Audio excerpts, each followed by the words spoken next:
Huh. This might be the first time I've noticed that little cave opening. Probably a beast in there. In fact, that's probably what today's episode is going to be.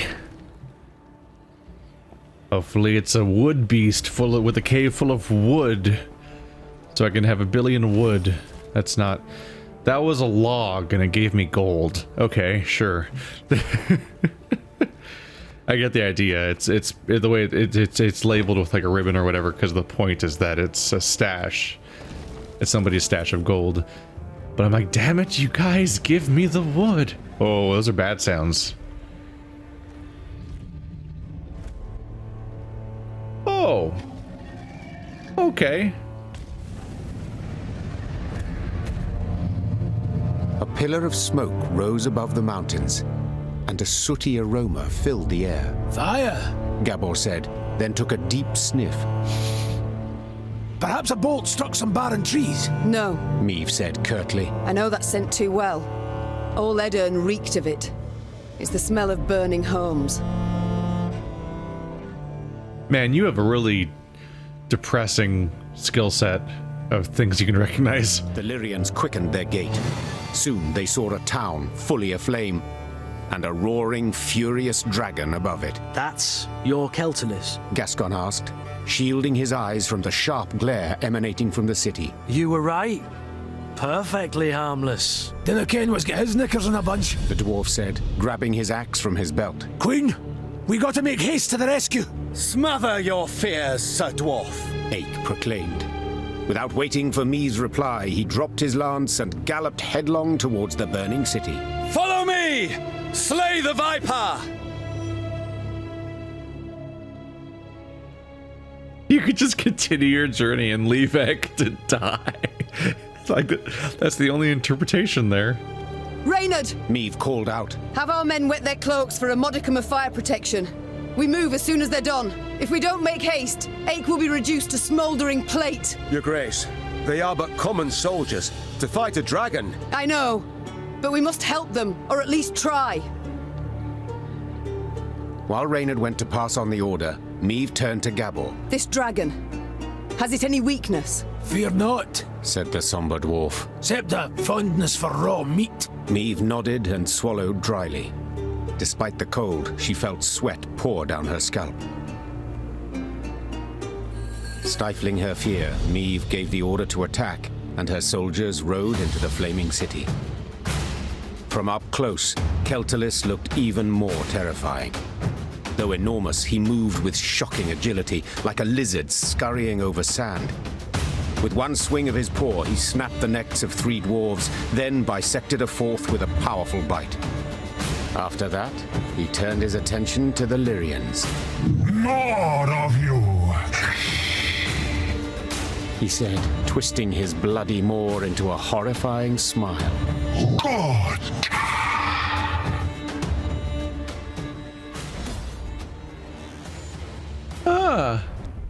Harmless. Curious to see why this is happening now. Fury of Celtis. Before Meve arrived in Mahakam, she had only ever imagined dragons, fantasized about them based on worn engravings and troubadours' tales.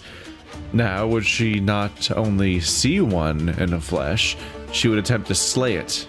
The very thought paralyzed her with fear.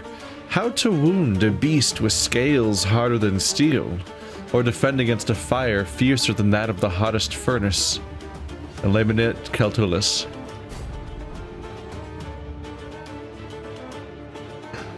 One round fight.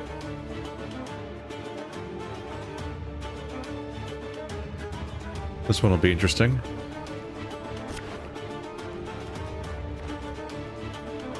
Celtis Fire Breath. Every turn on turn start, spawn fire on the opponent's side. After 3 turns on turn start, move to the opponent's side and damage all units there by 1. Huh.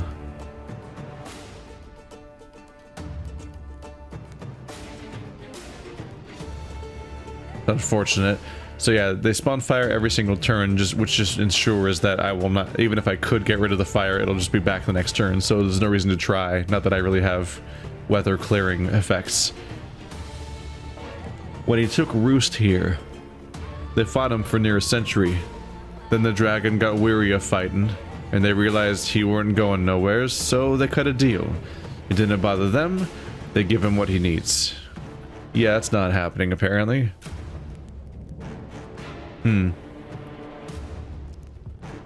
Damaging all units by 1 is not the biggest threat ever. It's not as dangerous as the fire itself, at least. Yeah. This will give everyone a little bit of defense, but it's not going to do much against the constant fire effect. Nothing stopping Alzur's thunder from being spent on Celtis. So they have no hand, and they have no hand, no deck, no graveyard, just this one card effect repeating for the whole match. Alright. Well, if I need to do 60 damage, this thing's a really good thing to have in my hand, so I'm gonna keep him around. I suppose I can deal fire. There's nothing about him says he's immune to fire.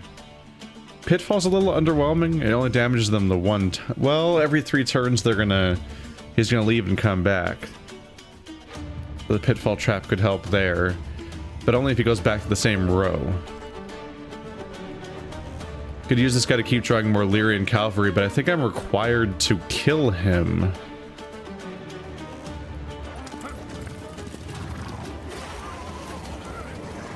If battling monsters, damage a unit by their power. Yeah. So I need him in my hand.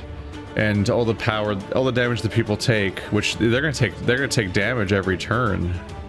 So them taking damage will make him more powerful, and then that'll be a big strike against him. So that's good. Oh, there's 2 of these. Gross. Get those out of my inventory. Boosting allies is pointless because we have to attack. Because his it's a deploy ability. So even if we can't boost Ek with Isabel and have that affect the damage he does. So, blip. It's a way of keeping people alive, I guess, but it's not a big deal either, really. You might be useful for someone if I draw the right card. Draw 2 blitz units. That's a way of getting archers to shoot. That's an option. This is 2 damage, technically. It's probably not worth holding on to for that purpose, though, is it? Huh. Okay, another drummer. That's more deck mobility. This is only 2 damage against just the one guy. Ew. Well, that's what we got. We'll have to see how this strategy works. So we're fighting monsters, so this guy will eventually do enough, an amount of damage based on how much my various party members take damage. So I should play a unit as fast as possible so that I can start taking damage. Meanwhile, I also want to apply fire as early as possible to hopefully cause damage periodically with it. All you can do is move. Not the biggest deal. Move a card in your deck to the top and strengthen it by 3.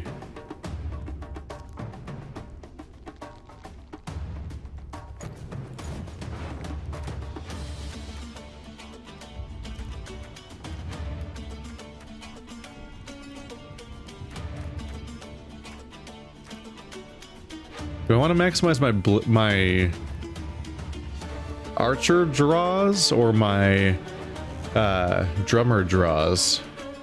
I wonder. Because they can chain.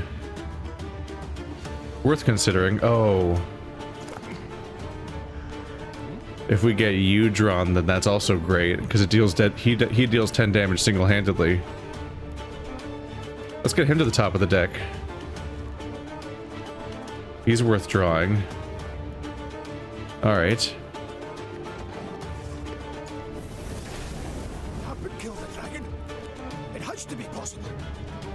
So confirmed, he takes fire damage. We've now confirmed that at least. Okay. Yeah, they have orders which will mix well with Xavier. Let's get started with those. On trying to get busy drawing everyone.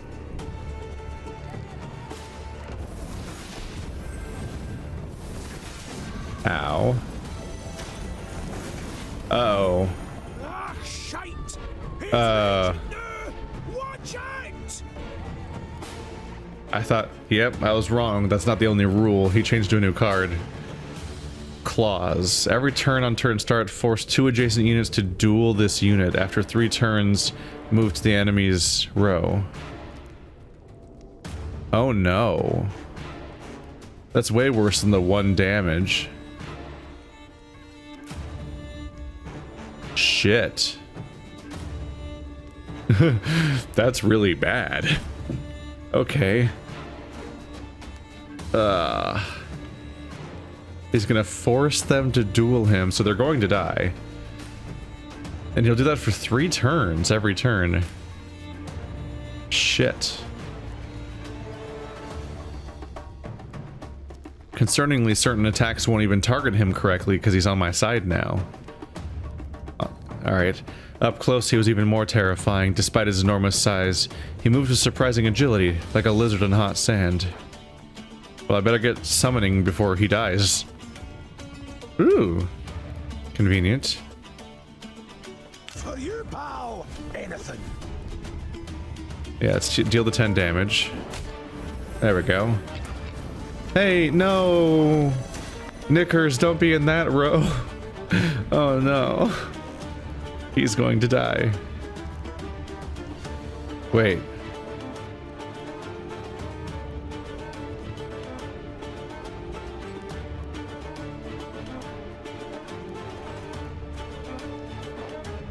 It doesn't say restraint. Oh shit. OP. No, it didn't work. What? No, that's not... You didn't say that it wouldn't work. I don't have restraint. It doesn't say... And he doesn't say immobile.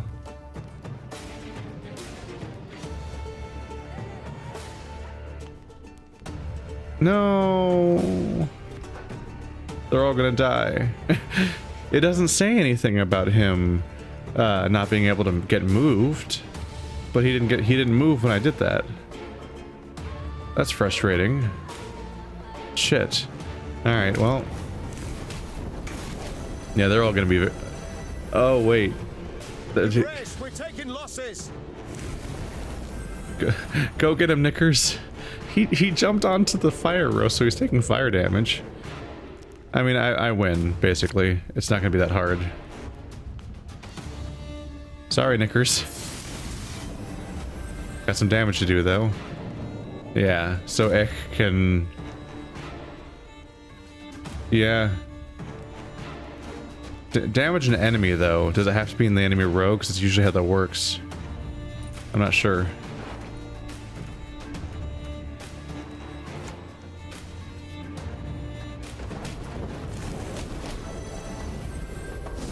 Nope, he went back, so I'm good now. Uh-oh. The vermin's diminished, but be wary. Each blow it answers still with wrath and fury. This guy has a lot of phases that are blindsiding me. Celtis regeneration. Every turn on turn start to heal this unit by 10. After 3 turns on turn start, move to the ranged row. Huh. Well, I should win right now. Right? There we go. I was a little worried. That could very easily get out of hand very quickly, but Ek is so powerful. Just those 3 cards in general, 10 damage and 10 damage, then Ek. That day, many Lyrians perished, either to the dragon's all-consuming fire or to its flesh-rending claws. Yet their sacrifice was not in vain. Together with the dwarves, they were able to grievously wound Celtis, forcing him to flee. The howls of the wounded monster rang throughout the valley. That's right, howl, you scurvy snake! Shouldn't they ever attacked us, eh? Damn fuel lizard! Meve, that's Vavranic, elder of the town and all the Ferences. My regards and condolences. Eh, 'tain't so bad. If nae for ye, wouldn't there be a stone left unrubbled? To be honest, when I caught wind some human queen come to Mahakam looking for aid, I said a crocus would sprout twixt my cheeks afore I'd vote aye on that. Gonna be a fear to look in my breeches after, but changed my mind. After what I saw today, what ye did for us, you've the support and undying gratitude of all Ferences. Thank you. Faced with a Nilfgaardian peril, that means a great deal. Forgive me for interrupting this tear-tugging scene of interracial reconciliation, but I can't hold back no longer. Vavrenek! Double shice! What happened? Why'd Celtis attack? I ken as much as ye, meaning squat diddly. Just flew up, started spewing flames, half the town lit up in a flash. Sheepshank! 300 years I've been a good neighbour. What's done's done. Gotta think about the future. The Drake's just taking a breather. Gotta finish him off for his regained form. Meaning we haven't much time. He heals like an alchemist's pup. And the nearest guards are miles away. He'll be up flying again before they get here. Aye, that's what I thought. Perhaps, Your Grace, you'd, What? Jest you must. I ken you're tired through the fight, dinna want to risk casualties, etc. But remember, the beast's sleeping on a bed of gold and rubies. All belonging by right to Brother, of course. But if quibbling some wandered off, he'd nae notice. I admit that does alter my calculations. Besides, the dragon was badly wounded. Putting it featherly, blood poured out of him like a leaky bladder. Just needs a coup de grace. Fine. I'll do the deed. Ken you'd see the light. Oi, Vavrenek, Vavrenek. This lady's gonna make your rump a regular crocus garden. Aye, Queen's doing us a great service. One that'll profit us both. So, where is Celtis' lair? North through here. It's a vast cavern. Ye canna miss it. Meve bid farewell to Vavrenek and set out on her way. Did her way lead to the dragon's lair, you ask? Shh. Let's not spoil the surprise. Are you being coy with me, narrator? Oh, we're back to gameplay. I thought it was going to be like the missing people one, where it kind of just continuously goes directly into it. But yeah, that's got to be what that opening I saw up north. Ooh, hello. That has to be the cave up north is the Celtis' lair. I'm wondering if I'll get answers about why he's behaving this way. Trust a boarhead and what do you get? A singed bahookie. Brown, red, gold. Every dragon's a right bastard. Wait! I'm coming with ye! Gonna beat that scaly bastard so hard he'll shoot fire out his arse! Bahookie? What are they saying? I don't know. I can't understand them. I mean, I can, generally. It's just the words are the strangest. There's plenty of stuff like Ken that I've gotten plenty used to, but Bahookie, alright.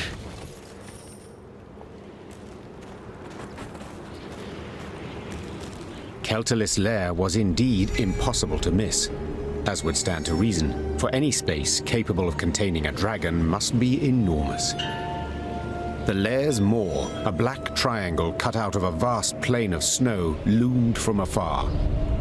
Confirming the dragon's presence was the powerful odor emanating from it, one of sulfur and blood. Well then, Gascon said, ready to become a legendary dragon slayer? My father oft said, never should you count pelts till the hunt is through. Meve said, dismounting her horse. It's all the more true when you hunt dragons. He's wounded, yes, but one puff of flame, and we shall be not legends, but corpses. Leave all thoughts of foolhardy bravery behind. The Lyrians crept across the dragon's threshold. They walked single file, shields raised, watched by bats hanging from the ceiling. Celtis lay curled up on a bed of diamonds and gold coins turned red from his blood. Seeing how he strained merely to lift his massive head, Meve knew the dragon no longer posed any threat. Come to finish what your poison began? The monster croaked hoarsely. Fine. Do it then. Celtis turned over, exposing his vulnerable underbelly, and waited calmly for the fatal blow.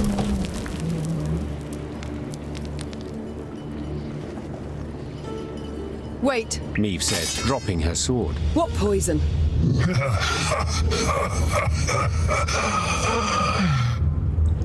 Celtis laughed while squeezing his bleeding side in pain. So they didn't tell you? Lousy munchkins.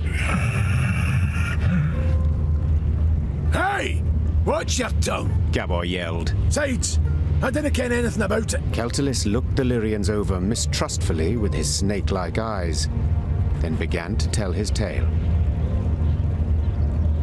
The caravan Meve had met on the road was different to the others.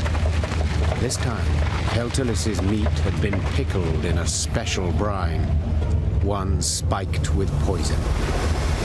As the dragon lay curled up in pain, Ferenc dwarves entered his lair and smashed his head. So if I understand correctly, Meve interrupted. you're female. Correct. Same as you. As if on command, all Lyrian eyes turned to Gabor. Don't you look at me! We didn't peek under his, its tail. If I may, Reynard interjected. these revelations about Celtis' sex are undeniably fascinating. But I'm more curious why the Ferences stooped to such a dishonorable deed. That's easy enough to guess. Meve said. They were afraid the dragon would soon demand more tribute to feed its young, so they decided to strike preemptively. A wise and noble deed. Ache cried. Evil must always be nipped in the bud. To the Ferences' misfortune, they delivered 2 smaller doses of poison. Infuriated at the sight of the broken eggs, the dragon gathered its strength and flew to the nearest town. Meve saw for herself what happened then. And now it was up to her to decide how this story would end. The dragon had killed dozens, perhaps even hundreds, but had been provoked first by the dwarves' heartless cruelty. Did it thus deserve death or mercy? Oh boy.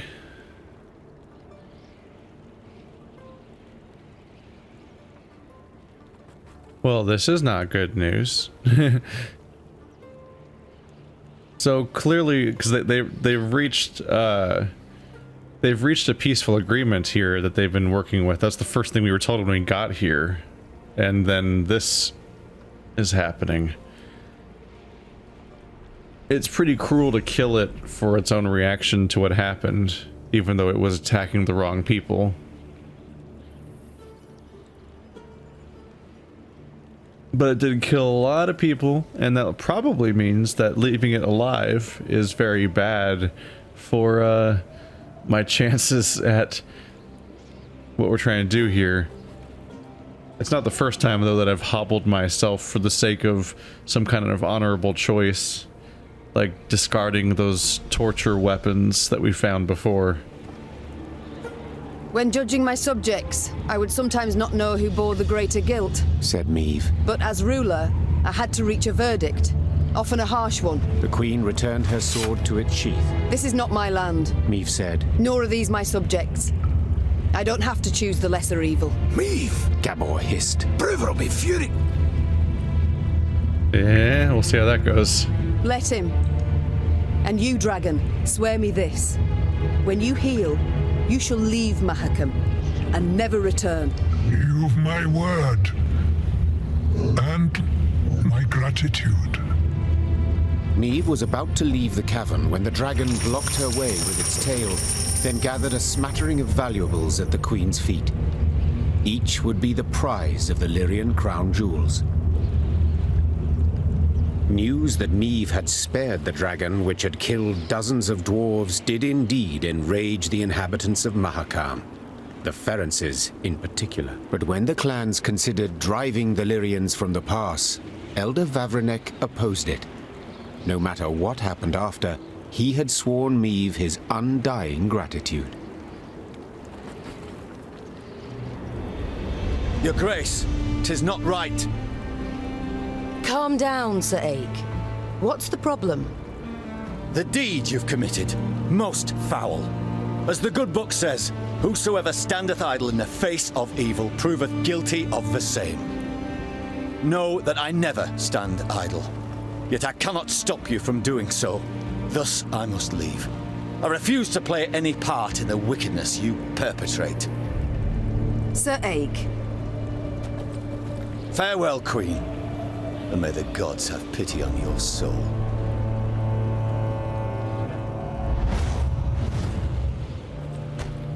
Yep, I thought that might happen too. 10,000 gold is significant, but that's the end of Sir Ake. We've lost 2 characters on matter of principle. I can't help but have it infect me a little bit, just the mentality of how poor Geralt bemoans the extinction of the dragons and how the dragons are these, he sees them as these beautiful, impossible creatures of uncanny intellect, and they're clearly sentient and they clearly deserve something, but they're being wiped out by mankind and so on. And this one had a deal here, and they poisoned it and murdered its children. But Ake sees the Ake isn't one. He uses a form of morality that I can't support, where he sticks with the idea of like there are specific beings and creatures of type that are absolutely and definitely evil, and the way you're born determines your nature and stuff like that, as opposed to your behavior and so on. And he's got this obnoxious code that is so it's so uncompromising that it's inherently going to be wrong a lot. I'm not a fan of that whole thing, but we were able to make something work out for a while there. There's a few different things I could buy, but they're all gonna eat away at my wood. I really want this. So I've got this mountain of gold, but it'll eat just enough at my wood that if I spend it, and I could spend a lot of it. Actually, no, the wood's a pretty hard limit. I really need to find ways of trading gold for wood now that I have this much in order to proceed forward. Alright, so I've lost 2 powerful cards. I won't lose you, will I, Knickers? You won't leave me as I slowly lose everybody else. Because yeah, I might, because these people have codes. That's kind of the point. Xavier maybe not so much. He's kind of, Gascoigne and Xavier might be the least likely to leave, just because they don't necessarily have a strong moral code that'll like contradict what we're doing here. Xavier just wants to go fight the Nilfgaardians, and that's going to be what happens. I'm not going to somehow choose not to do that. And Knickers is a dog. So there's that. But Gabor may not stick around after this zone, depending on how much they like me or whatever, based on what I'm doing here, and the dragon situation may not have helped. And Isbel is basically somebody I lose if I do something cruel, probably. That's my guess. I have 12 resources I can spend. How are we doing on... And get another Jumper or another Arbalist. Probably. More cavalry is technically valid. I just don't know if I can reasonably use Meve's ability 3 times in one round to eventually summon all 4 of them. That seems a little unlikely. And the bombers are powerful, but if I get more than a couple of them, they stop being useful. I don't know. Having more bombers would be good for multi-round fights, especially since they're a blitz unit, so the drummers can draw them and other cards. Let's see. He's a 5, he's a 3. I kind of want to get both of them, actually. Let's go for that, if I can find them. It'll fill the gap with more blitz cards for the sake of the drummers. If I can find their cards, there you are. They're actually a little hard to spot when they make them that color.